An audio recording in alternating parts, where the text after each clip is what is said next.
Greetings. Welcome to the Wednesday, April 15th, 2020 episode of Free Webinar Wednesdays. This is Eric Cook over here at WSI, where we work with our clients and helping them to connect and engage with their clients online. Hop over to poweredbywsi.com if you're interested in learning more about what we do. Today's show is a continuation of conversations around our third edition of the best-selling Digital Minds book. And although the author has provided me with some great info and certainly would strongly suggest you check out his as well as all of our other chapters in the book, Marco is a native Brazilian, and out of respect for some of his conversational capabilities in English, he's a great guy to chat with, and I always enjoy connecting with him and many of the other folks from Brazil during our global conventions. But Marco was not super comfortable presenting a webinar and doing it in English. And I said, you probably wouldn't be able to do it in your native tongue because most of our audience wouldn't understand you. So we chuckled about that, but he gave me some good ideas, and I'm excited and honored actually to be able to present his chapter of the book on inbound marketing best practices for today's webinar. Before we officially kick things off and get started, I just want to remind everyone that today's show and all shows here at Free Webinar Wednesdays are recorded and made available, and you'll be able to visit freewebinarwednesdays.com to check them out. Also, if you are joining the show live, which I see many of you are, it is always good to hear from the audience. And if you have a comment or a question or feedback, or just want to say hello, feel free to do that using the chat panel, which is likely over on the right-hand side of your computer screen. And I will look forward to maybe building a little conversation with you during today's show. The other interesting part about Marco and his team from Brazil, just a little story before we jump in, is WSI, as some of you may know, is a global digital agency network with offices in about 80 countries around the world. And one of the things that's so fun to do when we have our global conventions is to be able to reconnect and meet new people from all sorts of different countries. It's one of the things I didn't do a whole lot of when I was a community banker in Little Marshall, Michigan. We didn't have a lot of Brazilian or French or Spanish folks coming into the office and speaking different languages and getting the opportunity to learn about their cultures. But that exists every single day of my life here in the world of WSI. And so during one of our conventions where I was actually selected to be the MC in Montreal a couple years ago, the Brazilian team was getting together after the convention, and they were taking a team photo, and I was getting off of the stage, and they grabbed me, roped me in, brought me on stage, and informed me they were making me an honorary Brazilian.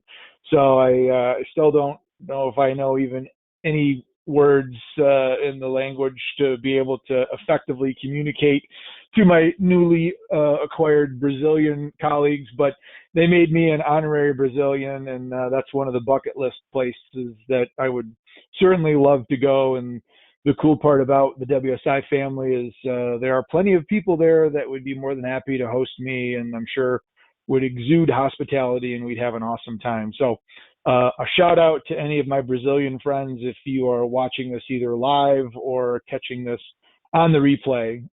So with that being said, today's discussion is really going to be all about Marco's chapter, and I would encourage you can learn a little bit more about him as well in his bio, as well as the bio is included in the book, which is available on Amazon.com. So you can download that and get a Kindle version or the paper copy if you wish. But his chapter is all about the concept of inbound marketing. And if you've not heard that term, many of us in the marketing space certainly have heard of inbound marketing. We've been following its practices and protocols for a number of years. But we're going to talk about inbound and how that's different from maybe the traditional marketing and advertising strategies that you might have grown up with. And Marco, in his chapter, which is number 5, shares some interesting advice and some kind of how trends are going. And then we'll talk a little bit about the elements of an inbound strategy and some suggestions of what you might be able to put together as part of your own business strategy to really play off of an inbound practice and why it's better than the alternative of outbound marketing. So we're going to define it first and talk a little bit about the methodology. We're going to compare and contrast the age-old concept of a marketing funnel, which is where you pour leads in and then eventually a customer spits out the bottom, and how the flywheel concept, this has really kind of been rethought and re-engineered by HubSpot. And so that's one of the companies out there doing a lot of thought leadership in the area of inbound marketing. They might have even been one of the first to actually use it and coin the term. We'll chat a little bit about the main components of what an inbound marketing platform consists of, or a process, and then the importance of a content plan and what you might want to think about when you're developing that. And of course, I've got questions at the end, but this is a live webinar, and if you've got any questions or something that I talk about doesn't seem to make a lot of sense, or you want to offer an observation, feel free to go ahead, type it in the chat, and I'll be keeping an eyeball on that as well. So I was looking for creative images to represent the differences between an old school marketing strategy and a new school marketing strategy. And so you can see in this image, this gentleman is actually pushing that gigantic bale of hay, and much like the old school marketing and advertising tactics, whether you consider it as like the newspaper or the radio or television, we're not going into those mediums to learn about, you know, a bank trying to sell us a mortgage, or to find a new dentist, or to buy something on Amazon, or to purchase a new car. We go into those media elements to read news, to get our entertainment, to maybe disconnect from the world for a little bit. But a majority of the marketing tactics that are out there today are really trying to push. That's where you got the connection between pushing the hay bale and pushing a marketing message.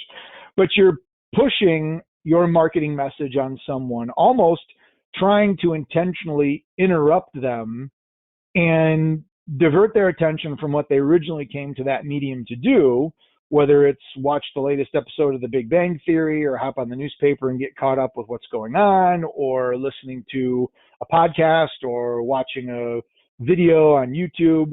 The interruption and the push marketing of trying to force yourself and almost demand attention from folks is much more of the old school mentality when you compare it versus what an inbound strategy is going to be. And I would be willing to suspect the vast majority of you are probably doing a component or some elements of this. Not everybody, even those that have embraced inbound, might still be doing some old school push-based marketing as maybe a smaller segment of their marketing strategy.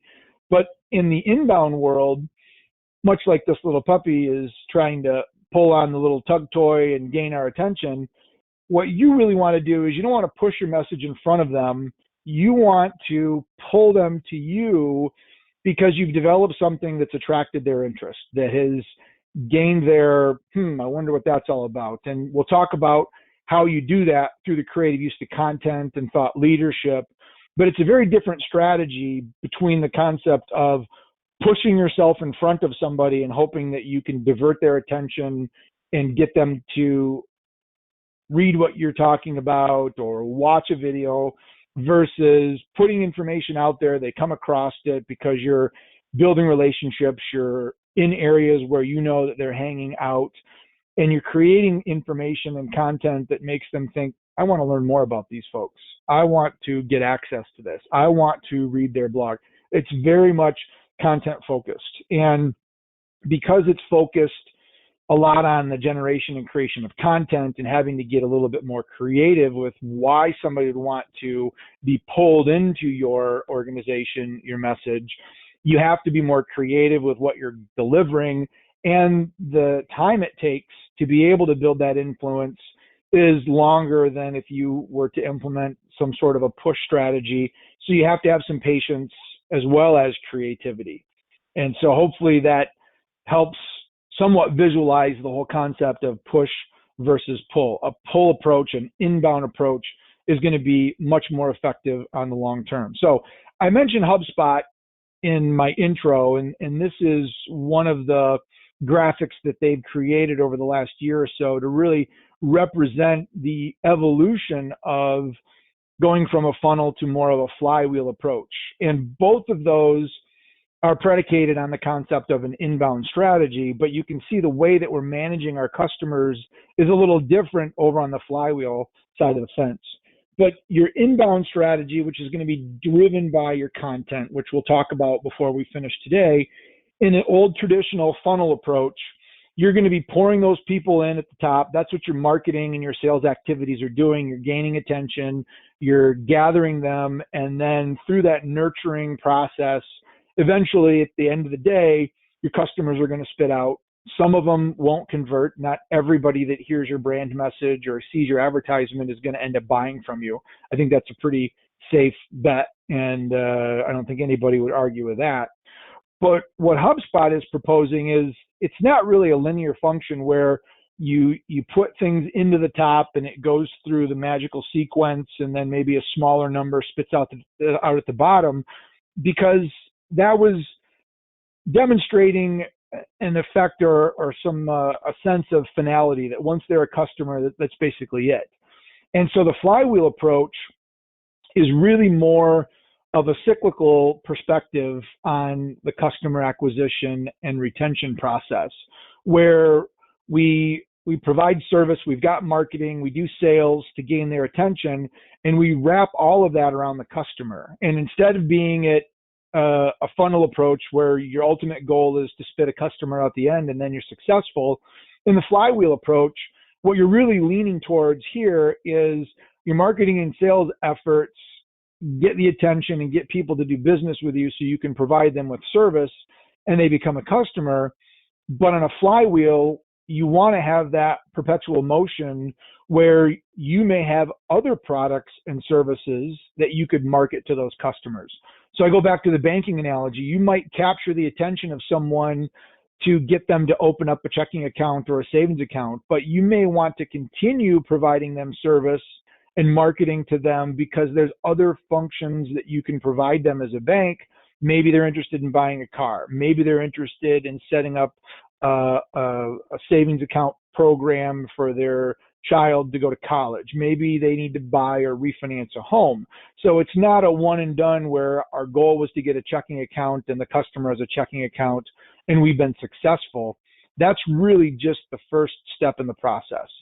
And I don't have a statistic officially because I've read it a bunch of different ways, but 9 times less expensive on average to sell an existing customer another relationship than it is to go out and try to find another brand new relationship. And a lot of that really is because of the flywheel approach and the concept of the customer has already gotten comfortable with you. You're already taking care of them with one product or 2 products.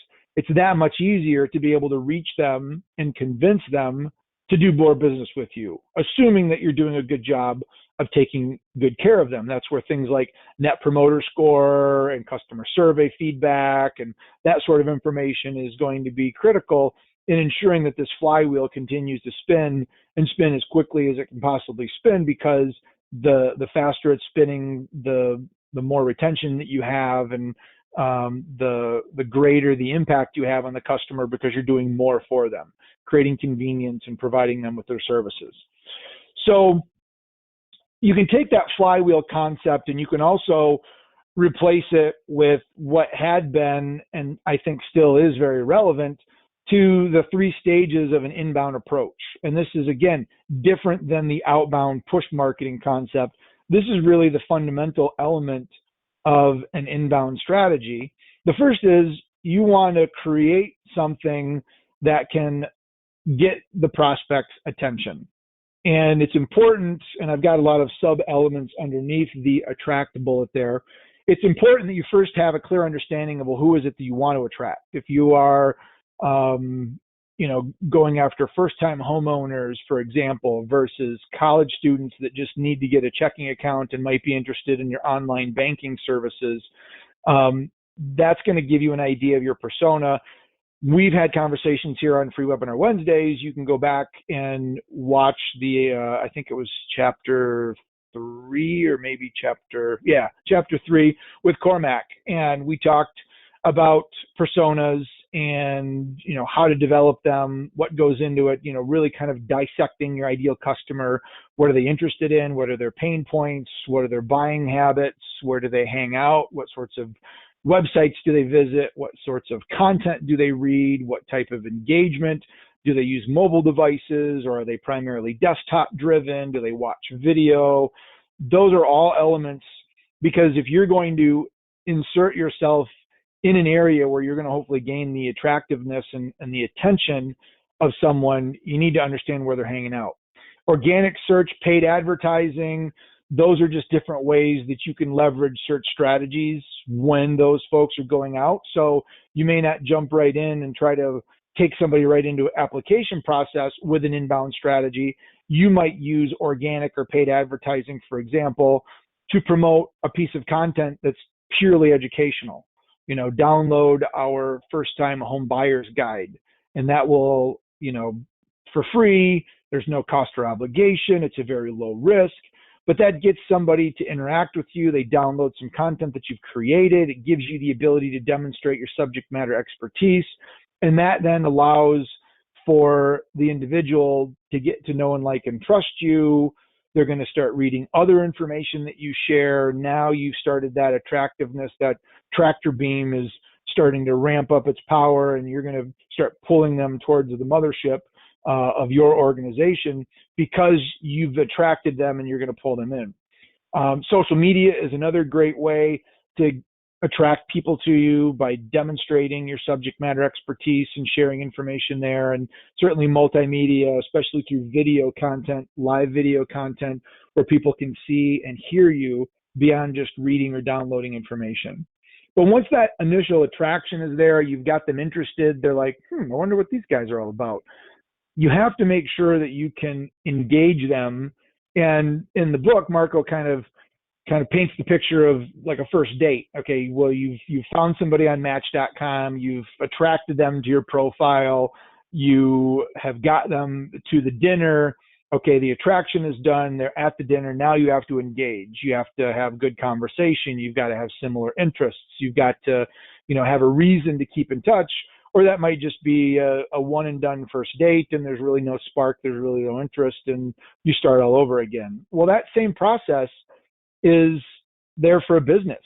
So just because you've attracted somebody to your business doesn't mean that they're going to automatically buy from you. And depending on the complexity of your product or service, or how much it costs, or the amount of personal commitment that somebody has to devote in order to buy your product or a service, that engagement process is going to take a whole lot longer, just based off of the complexity. So I think I gave the example in my presentation on conversational marketing, where I, as an avid cyclist, get targeted a lot on Facebook and other platforms with bicycling related information. And there was a laser light that had caught my attention. That was a rear tail light that goes on your bike, that draws a couple of laser lines on the ground to help kind of define a bicycle lane, if you will, for cars coming up behind you. So it attracted me very quickly. The engagement basically happened over a chat bot, which is why I ended up buying it, because it was a very easy and convenient way of making a purchase. And it wasn't a real long courtship, because it was a $15 light. It was easy for me to purchase. I basically used the Facebook Messenger tool. I didn't even have to go to a website and put in information. I just bought it right there on Facebook. And so that engagement process was super quick, super simple, but it was a low risk, low dollar, low value purchase. I would never think of going through a process that fast if it was something like buying a car or getting a mortgage or picking a financial advisor. Those are going to have a much longer courtship, a much more complex and involved engagement period, because you're going to have to provide a lot of information, a lot of validation. There's going to be a lot of questions that people are going to have. And so this inbound strategy is going to have different time frames for different businesses, but the concept is still there. So in that engagement process, this is where you're producing your thought leadership information that's not really trying to sell your product or service, but educate, inform, and you have to be comfortable with the fact that a lot of this information might very well be used by people, and then they're going to go someplace else. Or if they're already working with a competitor of yours that might not be doing as good a job with an inbound strategy and producing this content, they might still take your information and then use it to help them be a better customer of your competitors. And there's nothing really that you can do to stop that, but you have to have faith in the process that if that happens multiple times, eventually you hope that that buyer is going to say, you know what, I've considered this 3 times in the last several years, and all 3 times company B has been the one that's given me the information, and I'm working with company A.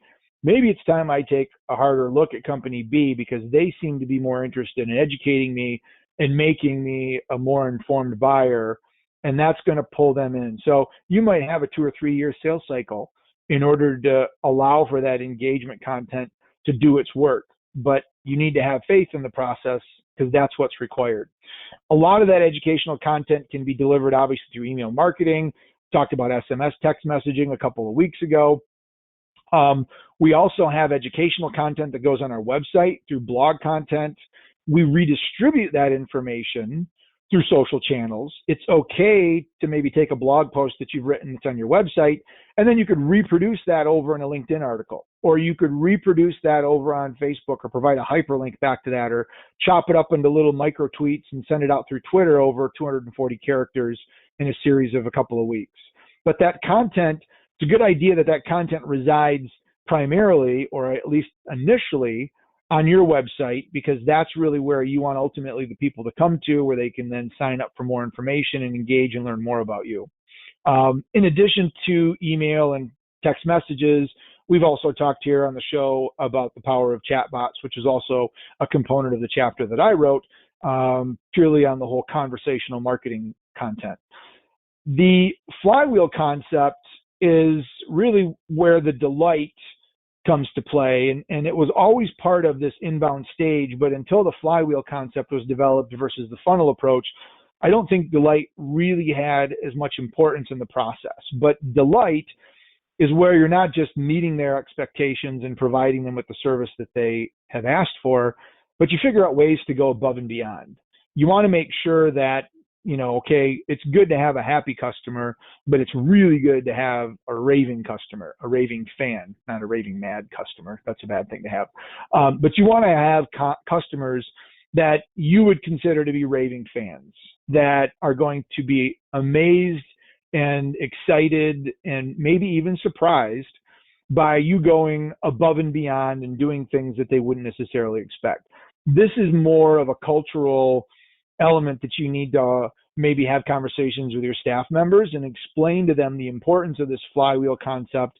And the attract and engage is what everybody's used to, but what are we really doing at the end of the day to delight our customers? And that is a very different process today than it was a month or 2 ago, because we're having to communicate with our customers in a completely different manner.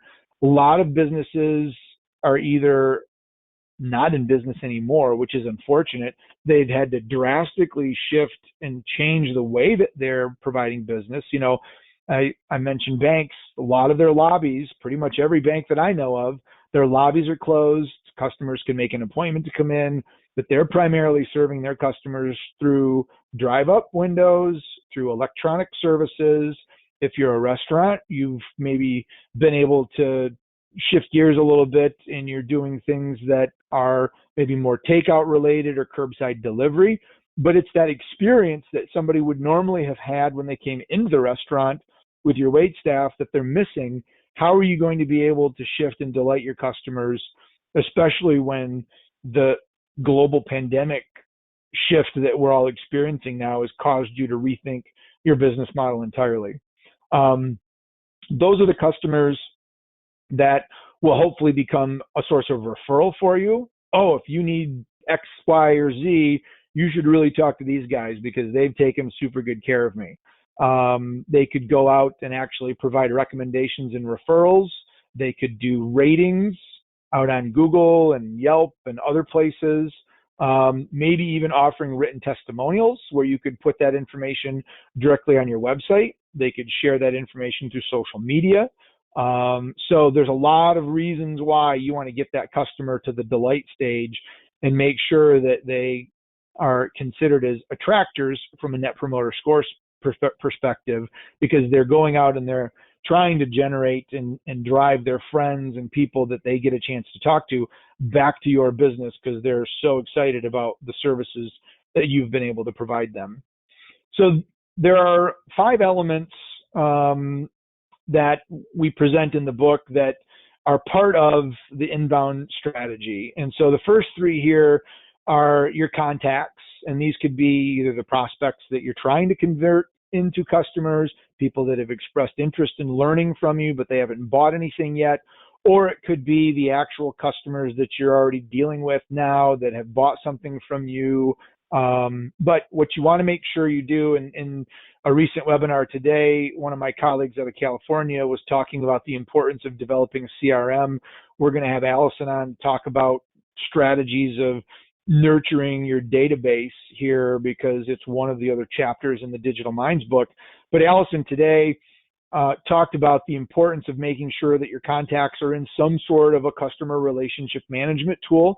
You've got a good way of actually segmenting them and providing different ways to filter the information and generate lists so that you can communicate, whether that's through email, text messaging, or just knowing what their phone number is going into the CRM so that everybody's got the same consistent information, and just maybe being able to pick up the phone and call them and say, hey, how are you doing? Is there anything we can do to help? Just wanted to touch base. Here's a new article that I thought you might be interested in, those sorts of things. So your contacts are certainly important because those are the people that you're going to be building this conversation with and having communication with over time. We've already talked about the importance of buyer personas, but it bears repeating because as you've got these contacts that you're putting into your CRM, it's also important that you have a clear understanding of what personas do they fit into. Is it the persona that's going to be, is this the marketing manager? Is this the CEO of the company? Is this the chief financial officer? Is it a salesperson? If you're a B2B company, when you're crafting your message to send out information and educate, a marketing person is going to have much different interests and look for different things in articles and other sorts of content than the CEO of a company. And so the CEO is going to be looking for things like strategic partnerships, and does the company have a vision with where they're headed, and are they going to be there to help me figure out different ways to serve my customers and maybe take care of my employees and remain a viable differentiator in the marketplace. Whereas a marketing person, if that's one of your personas, they're interested in figuring out how they can leverage maybe current digital technologies, how they can engage their customers, how they can help their employees build their brands. So the message needs to be shifted based off of the personas of who you're talking to, and hopefully those personas can feed back into your CRM to give you a much more holistic look of who it is that you're communicating with. Once you get those 2 elements done, you need to start thinking about what the buyer's journey looks like, and understanding that at a persona level, like somebody that's interested in a mortgage or somebody that's interested in buying a house for the first time, because a first-time homeowner is different than someone that maybe is buying rental properties or is interested in buying a cabin up north because they already own a house. They're going to come into that discovery process at much different stages, what we refer to as the buyer's journey. And so when you're producing your content to pull people into you, you also need to take into consideration, well, where they're at in their learning stage. And you need to be where they are so that you can attract them. You need to produce the content that engages them, but based off of their buyer's journey. And so it might be a little bit easier for me to explain this in a couple of graphics. So we've got the typical process of a buyer's journey really is awareness and then consideration and decision. And we'll talk about that in the next slide with a little bit more detail. But you can see from a color coding perspective, that also corresponds to when somebody is actually discovering you as part of the process. So at the awareness stage, they're going to just maybe visit you on social media, or they might visit your website. And if you can entice them because you've attracted them and you've got some content that's engaging, remember, we've got awareness and then engage, then they may give you their information, which generates them as a lead. So now we've been able to say, okay, now they're a contact. They maybe haven't bought anything from us yet, but now they're a contact, they're in our CRM. Then what we want to do is we want to take them through the process. We've got a mortgage. I got banking on the brain. Go figure. You've got a marketing qualified lead, which means that they're open to your marketing messages, your educational content. They're reading your blogs, they're watching your videos, they're subscribed to your podcast, they're looking at your white papers and downloading your infographics. Those are the sorts of things that constitute a marketing qualified lead. But then if you're doing your job and that information is doing its job, and you're enticing them and you're further, pulling them in through the process, they move from a marketing qualified to a sales qualified lead. And that's when they're starting to ask some specific questions about, well, how much would that cost? Or what kind of a term would that be? Or they're now starting to demonstrate some questions and some behavior that might indicate that instead of just them being interested in your marketing information, that they would be interested in sales information. If I take a look at myself as it relates to HubSpot, I'm pretty much in that marketing qualified lead status. We use another marketing automation platform called SharpSpring that I'm very happy with, but they don't produce a lot of the marketing information that HubSpot does. So I visited HubSpot's, I've provided them my information. I get updates and emails from them. I use graphics and take the data and the research reports that they've created. Doesn't mean that I'll never become a customer of theirs, because something could happen at SharpSpring. There could be a change. I might have another project that comes along that could very well necessitate a different solution than what we currently have with the SharpSpring system. But right now, I'm perfectly content at that marketing qualified lead status. But it doesn't mean that I wouldn't ever pursue, if they came out with a different offering or a different program, that I could potentially move into sales qualified. Because once somebody jumps into that bucket, now we all of a sudden have an opportunity to sell them. We have an opportunity to follow up and give them the information they're looking for, provide them with pricing. This is where your raving fans, your customers, your satisfied, happy, delighted clients are going to come to play, because they're going to help take that opportunity and push it over into customer status. And if I start reading that a lot of my colleagues are moving to HubSpot and they're really happy with HubSpot and things are so much better and the grass is so much greener, that might be one of the elements to get me to move from the mortgage to the sales to the opportunity to becoming a customer. So that is how the buyer's journey really translates to that customer journey, if you will.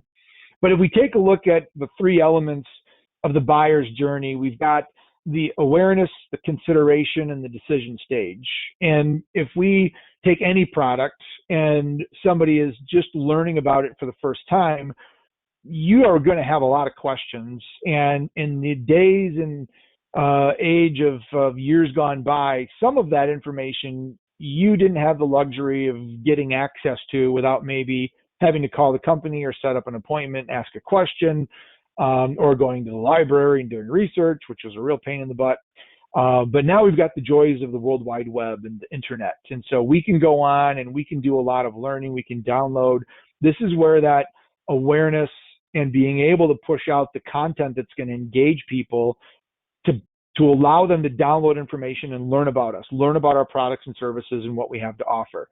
So this content also likely is going to need to be delivered by you in a manner that doesn't require them to give their information, or if it does, you might not get accurate information.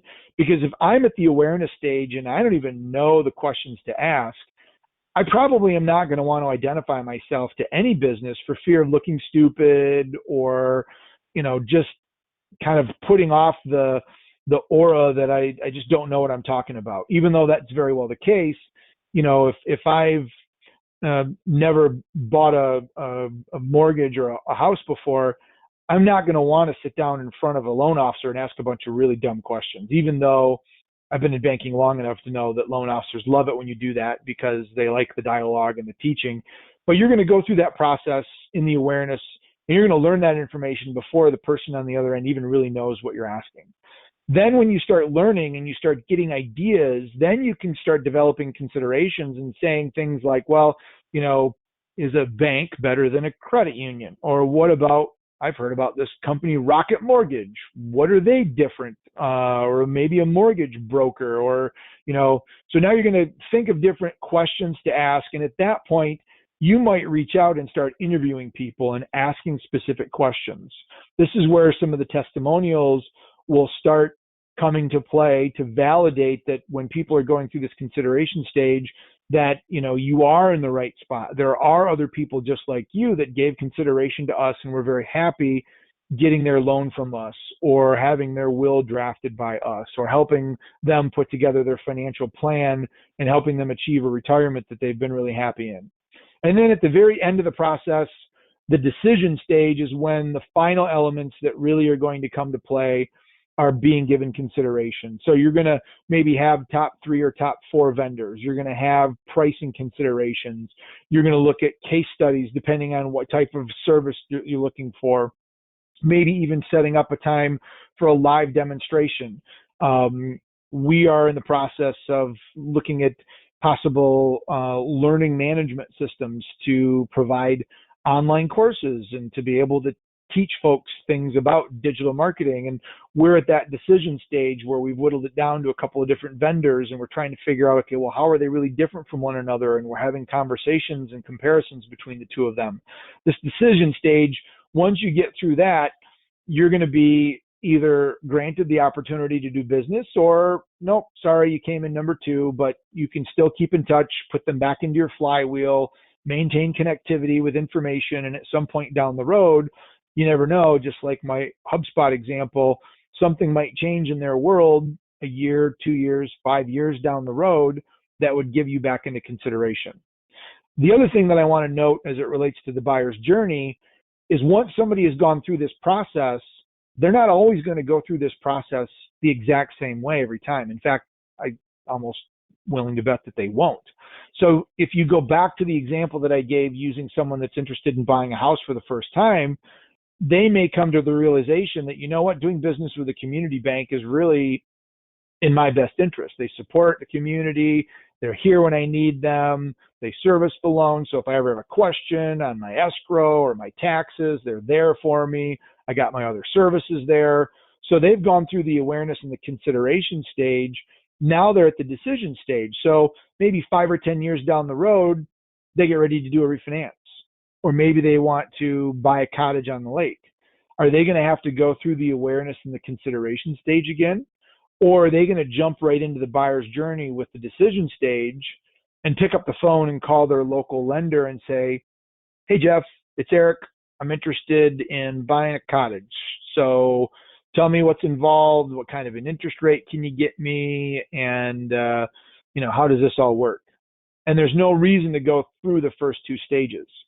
So if I made the customer start at the awareness stage and go through that all over again, I'm going to insult their intelligence. I'm going to waste their time. But conversely, if we didn't have some of that awareness and consideration information on our site, and we just went right to rates and fees and closing times, some of the people that are interested in learning about a mortgage, fixed rate versus variable, what's an adjustable rate, what's a 10-1 ARM, what's that mean, what's an escrow, what does PMI stand for, all the banking jargon that I'm very familiar with because I was a banker for so many years, but the general consumer doesn't know. If I don't educate the customer and tell them what that information is, they're going to get scared, and they're probably never going to make it to the decision stage because they're going to find someone that's going to take the time to educate them. And that's where that inbound process really comes to play, is we're pulling them into us. We're building that rapport. We're convincing them that we're educational, we're trustworthy, we're consultative. We want to help them make the best decision for their home, their household, their family. So that's really where the buyer's journey is. So As a reminder, any thoughts or observations or comments or questions, feel free to use that chat function. Be curious to just make sure if there's any insight on if this is all resonating with you folks. The last couple of stages as it relates to the inbound strategy goes back to that content. So we talked about a number of examples in that buyer's journey where we've got different sorts of content, but it's important to think about the concept of creating a content map. This is discussed in a little bit more detail in the book, but in a content map, what you do is you kind of take the concept of, well, what is it that we want to create as a piece of content? What is the question that we're answering for the customer? And then map out how you're going to be able to use that in a variety of different ways. For example, if I wanted to educate a first-time homeowner, I could maybe take the main question that somebody would have and say, well, we're going to interview one of our main mortgage lenders, and we're going to ask some questions. What are the top 5 questions that you typically get when you're talking to a first-time homeowner? And we could write that information out. We could craft an article, but then that information, maybe while we're having that conversation, we could record it, and we could then publish that as a podcast. That could be an element on the map. We video it. That might be a nice YouTube video where we just kind of create a Ask the Experts series. And maybe that could be a YouTube video. We could take the 5 answers and get creative, and we could hop over to Canva or one of the other platforms, and we could develop an infographic. We could take that question and a number of other questions that the loan officer suggests, and we could build that into more of a comprehensive white paper or a guide. We could share that information out through social media. So the content map is going to give you the ability to really visualize and see where all of those different pieces can be displayed and shared. And one base article could be converted into 15 or 20 different pieces of individual content when you think of all the different venues where that information could be shared. It's also important to make sure that when you're creating that content, you tie it back to your personas. So you think about what are their key challenges, what are their concerns, where are they hanging out, because that's going to help you ensure that the way that you're answering those questions is as relevant to those folks as possible, and you're presenting that in areas where they're hanging out is what I meant to say. And then the last element of the inbound strategy is really kind of setting your goals and making sure, and we may have all seen the SMART acronym of making sure that your goals are SMART, but making sure that they're specific, making sure that they're measurable, making sure that they're attainable, they're relevant, and then lastly, timely. And the exciting part about spending my days in the digital world is, thanks to digital strategies and services like marketing automation tools and Google Analytics and other sorts of tracking mechanisms, a lot of what goes into this SMART process of goal setting can be automatically collected as part of just the general analytic data collection process. And we can then pull that information into platforms and other third-party services where we can go in and we can see whether or not the goals are actually being achieved. So if my goal is to drive people back to a particular landing page to get them to download a white paper guide that helps them be better prepared to buy their house for the first time, I can figure out, well, of the people that are seeing that information, how many are coming back to the page, how many fill out the form, how many download the PDF, and because I'll maybe collect their name and email information, I can furthermore see what other products or services or information we're producing that they may be interested in. And if that name shows up on a closed loan report and we actually end up financing their dream home and helping them buy a house, I can completely close that loop from the minute they saw the post on Facebook all the way 3 months from now to when they went and sat with a loan officer and got the keys to their new house. And so being able to do that from a digital perspective is a really exciting thing that is very powerful. So let me see here. Do have a question, so let's take a look at this here real quick. Thank you very much, Rebecca. So once you've gone through the buyer's journey and you've built the relationship, but not the sale, how often do you check back in with that potential buyer to educate them about your new services? What's an effective strategy to retain these connections, but keep your marketing strategy fresh for them? Good question. And yes, you do not want to over abuse that opportunity. Somebody downloads your white paper and they haven't bought, and you send them an email every single day. That's going to run the risk of probably driving them away more so than it's going to pull them in and get them interested in doing business with you. The best way to do that, quite honestly, is to ask them. And a lot of the marketing automation platforms will give you the ability to allow for them to tell you what they're interested in, maybe even the frequency. I don't think that there is any harm in, at least on a monthly or maybe a bi-weekly basis, depending on the complexity of what it is that they're interested in purchasing from you, to be, every couple weeks, 3 weeks, maybe every month, just to remain top of mind. But when there's something that happens that is very relevant to that particular persona, if again, we go back to a prospective first-time homeowner, they may not necessarily want to be hearing from you every single week, but if you sent your regular monthly update out and then 3 days later something significant breaks where interest rates change or a new first-time home program is announced, then you're going to want to make sure that anybody that you have in your contact database, your CRM, that you have labeled as or categorized as a first-time homeowner gets that notification, even if that's 3 days after you've just talked to them. You might not want to send regular emails every 3 days, but if it's relevant and it's something that you feel would be of interest to them, and it certainly plays off of, the questions that they've been asking or the content that they've been consuming, that's where the power of a marketing automation platform can really help you kind of balance the timing and the cadence of those communications. Some of it is going to be a little bit of test. So if you start sending messages every couple weeks and you notice that they're not getting opened, you notice that you're starting to get some unsubscribes, you might want to dial that back or reevaluate what it is that you're sending. You also have the ability within a lot of those platforms to just provide a survey. So one of the things that you could do when someone signs up for, or when they download, you could give them the option and say, hey, we want to make sure that you're getting the right content from us on a regular basis. Would you be interested in, and maybe you provide some options. So for example, set the expectation and say, we normally send out email updates and notifications every month to keep you informed of what's going on.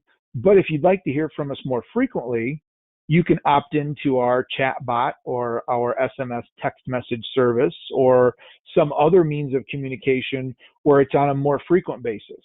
And if I'm a new homeowner and I'm looking at houses, I might be interested in signing up for your text notification service because, you know what?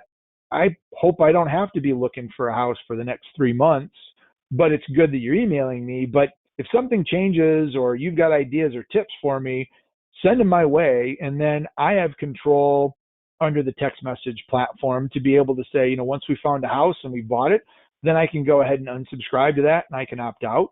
But then I might want to get text alerts and notifications on other stuff from you if that's going to be your channel, or you could invite them to follow us on social media because that's where you're posting on a more regular basis.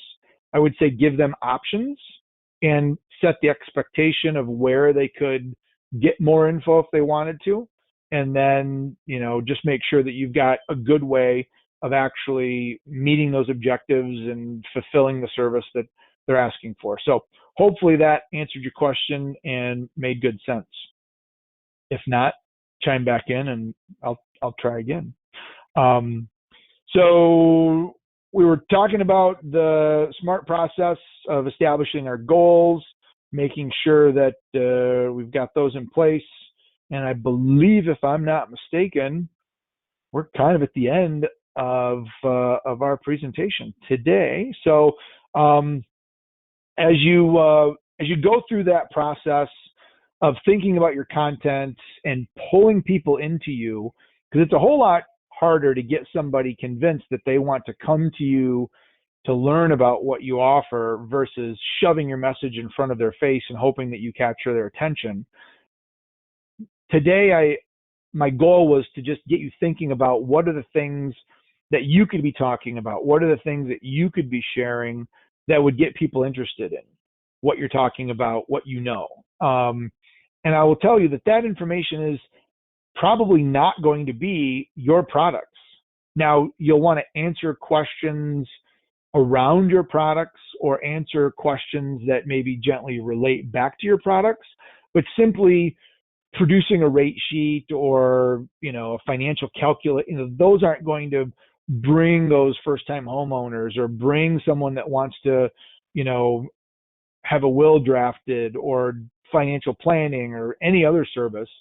You need to figure out what sorts of things they're challenged with, develop those personas, and then provide the content that they're going to want to read and come back to you because you're educating them and teaching them as opposed to just trying to put product information. That's what your website's for. Your website is where they will go when they're interested in your specific products and services. That's a good use of your website. But everything else from an inbound perspective is really going to be focused more on just the whole concept of educating and trying to get them to know and like and trust you so that they stay part of your communication process. Get them on that flywheel so you can hopefully get them to that delight stage, and they'll be advocates for you to help you gain more customers at your business.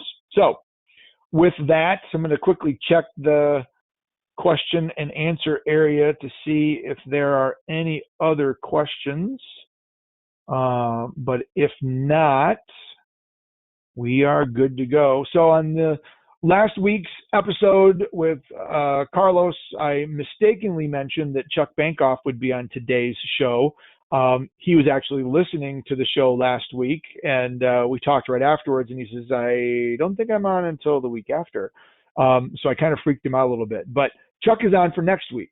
And so we're going to talk about his chapter on converting site visitors into customers, the whole concept of conversion and landing page strategy. Chuck is also a 3-time author to the Digital Minds book series, as I am, and his chapters are always awesome. He's a good resource in that regard. He teaches a lot. I know whenever we have a WSI conference, Chuck's usually the one leading the whole conversion discussion, and so he's going to share a ton of really good information with us next week, and I'm super excited to have him join the show. So with that, I will wish you all a continued safe, socially distanced, but hopefully healthy rest of your week, and we'll look forward to seeing you all back here next Wednesday at 1 p.m. Eastern on freewebinarwednesdays.com. Until then, make it a great week, everybody, and thanks for joining me today. Take care.